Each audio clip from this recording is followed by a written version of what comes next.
Or do the rich people cringe and say, don't tell them that, Robert? Yes. Don't tell people what you know. Right. Keep them poor.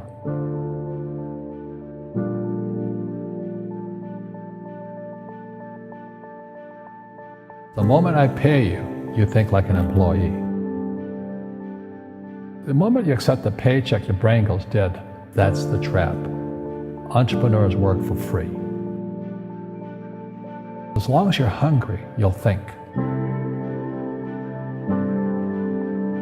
The school system was designed to teach you to be an employee or a doctor or a lawyer, a specialist, but never about money. The poor will always be amongst us because it starts up here. It's in their words, and the words become flesh. But when they say, I can't afford it or I can't do that, they go down. They become what they say. And I meet so many people, I can't afford it. You think I'm made of money?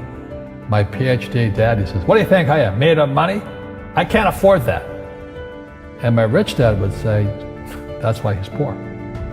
Poor people say, I can't afford it, I can't do that, I don't have time. Because it's an escape. It's an escape, you know what I mean? It's easy to say, I can't afford it. Oh, I'm too tired. Oh, I can't go to the gym. When you could go to the gym. No, I can't. Truth is, I'm just too lazy to go to the gym.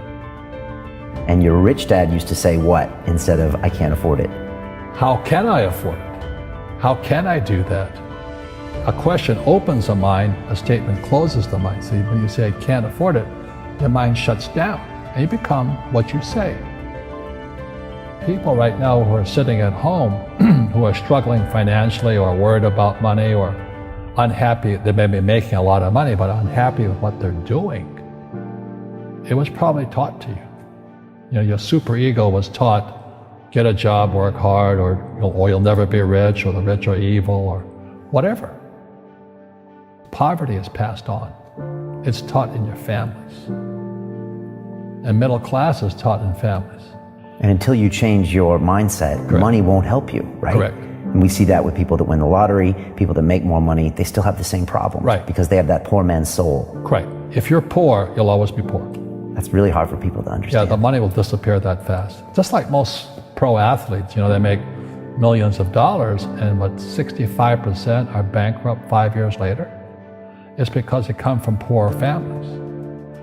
But unfortunately, what Mr. Lipton was saying, it's passed down genetically. That's the frightening thing.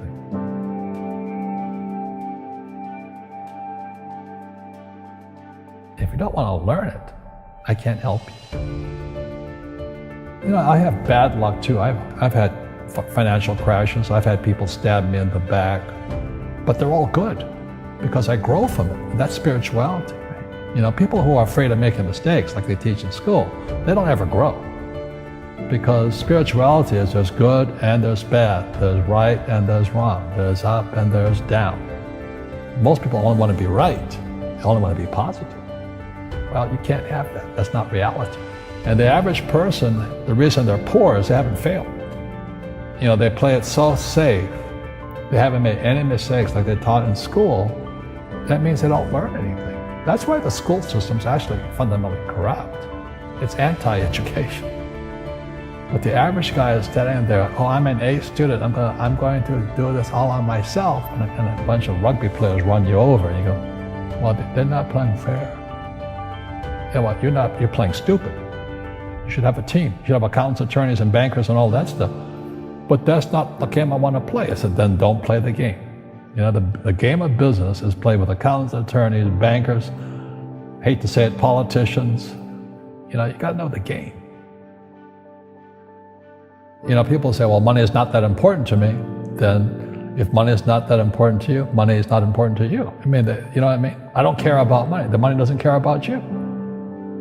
The word does become flesh. Oh, I'll never be rich. Or the favorite one is the rich are greedy. It's the poor that are greedy. If you think about it, because to be rich, you have to give something. I have to produce books and games, and I purchase real estate, I provide housing, provide jobs and all that. That's why I'm rich. But greedy people produce nothing. You know, Einstein said, you know, imagination is more important than knowledge, but knowledge empowers imagination. And what most people lack is real business knowledge, like accounting, you know, like debt, like taxes. You gotta know that stuff, but they don't teach it in school to anybody.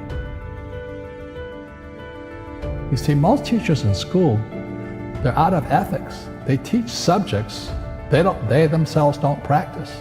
Because I understood what a fake teacher is. A fake teacher is somebody who just wants a job and they'll teach anything. You know, they teach how to shine shoes if you pay them more money. But they really don't know what they're teaching. In life, one of the things I suggest to people, you gotta find a real teacher versus a fake teacher. And a fake teacher is somebody who doesn't do what they teach. And a real teacher is doing what they teach every day. Our school systems are making our students weaker. So in school, they have these things called now trigger effects. So you can't, as a teacher, you can't say anything that might upset the student. They don't want anything that might jar their point of view. You see people say, well, why don't you give the poor money?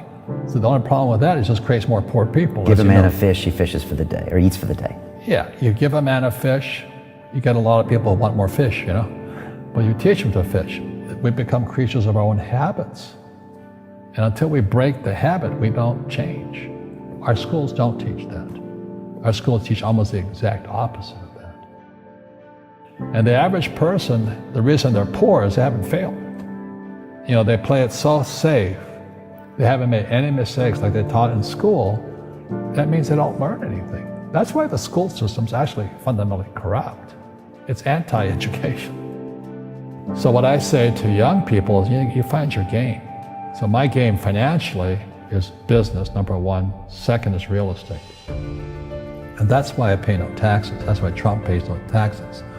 Legally, it is a combination of business and real estate that gives us an unfair advantage over employees because they don't know what to do.